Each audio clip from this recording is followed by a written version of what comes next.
Boss जी आलू केड़ा इहदे बारे ता कुछ दसो।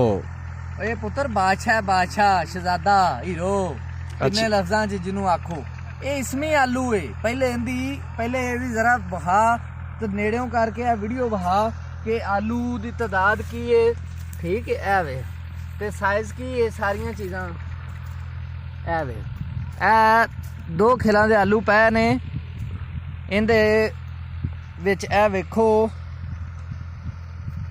पहले इंदियां 3-4 चीज़ां आलू शहजादा आलू इनू क्यों आख्या है। ए वेखो सब तो पहले इस आलू की जिहड़ी खास चीज़ ये आ वो इनका साइज जिहड़ा ना बहुत अच्छा और बहुत जल्दी बनता है, ठीक है। 80 दिन के आलू ने, इनका साइज बहुत अच्छा और बहुत जल्दी बनता है। यानी कि अगर साइज बहुत अच्छा है तो बहुत जल्दी बनता है तो इनका मतलब ज़्यादा पैदावार थोड़े टाइम च देता है।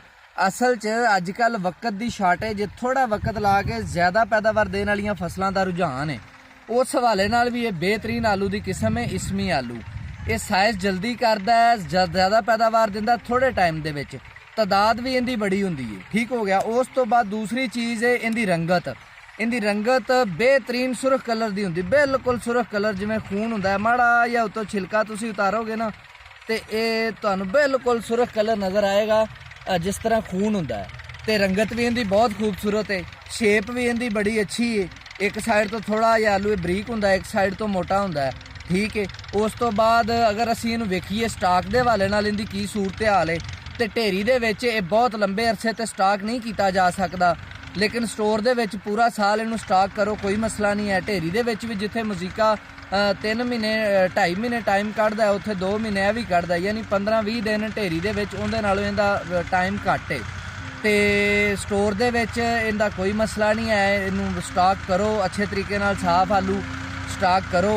और तीसरी चीज़ इहदे बारे आ कि गाहक दी ये किस तरह है, गाहक इनू किस तरह पसंद करता है। कस्टमर जिहड़ा है ना, हर चीज़ की जिहड़ी कीमत हुंदी है ना वो कस्टमर के जहन के उत्ते डिपेंड करती है। जे कस्टमर आलू नू पसंद करता है या किसी भी प्रोडक्ट नू तो प्रोडक्ट की ज़्यादा सेल होंदी है। कस्टमर के हवाले नाल भी आलू बेहतरीन है, इनकी डिमांड भी बड़ी ज़्यादा है। अगर इनकी मार्केट के हवाले नाल वेखीए मार्केट च की सूरत हाल है तो मार्केट दे विच इनदा रेट इस टाइम पाकिस्तान दे विच मौजूदा जिन्नियां वैरायटियां उन्हां नालों सब तो टॉप ते चल रहा है। यानी कि आम सुरख आलू अगर तुहाडा विकदा पिया 1400-1500 रुपए का तोड़ा 50-60 किलो वाला 60 किलो वाला, तो ये आलू तुहाडा विकदा पिया 1700-1800 1900 2000 रुपए तक भी तोड़ा विकदा पिया 60 किलो वाला। यानी इनका मार्केट दे विच भी इनका बहुत अच्छा ट्रेंड है। हूँ इनू शहजादा किवें ना कवां, इनू बादशाह किवें या हीरो किवें ना कवां, हर वाले नाल ते बेहतरीन है। यानी कि ये कच्ची पटाई च भी बेहतरीन है, पक्की पटाई च भी बेहतरीन है, इनका रंगत भी बेहतरीन है, इनकी पैदावार भी बेहतरीन है, टाइम भी ये थोड़ा लेंदा है। ये स्टोर च भी ढेरी च भी स्टाक हो सकता है, स्टोर च भी स्टाक हो सकता है। इनका मार्केट रेट भी ज़्यादा है, ठीक है। सिर्फ इनकी एक चीज़ है कि एक्सपोर्ट सुरख आलू नहीं होंदा और कोई भी आलू सुरख एक्सपोर्ट नहीं होंदा स्वाए एस्टेस वगैरह तो। वो वैरायटियां वैसे ही खत्म हो गई, वो हुण पैदावार ही नहीं देंदियां। यानी मौजूदा वक्त के लिहाज नाल ये बेहतरीन हीरो बादशाह ते सुपर आलू है। तो जिम्मेदारां नूं मशवरा देंगा कि काश्त करो, और जेडे लोग खरीद के फसल नूं रखना चाहते उन्होंने भी मशवरा देंगा कि जिन्हें खरीद के इनू स्टाक करना है वो भी इसमी आलू बेहतरीन वैरायटी है। बॉस जिंदाबाद।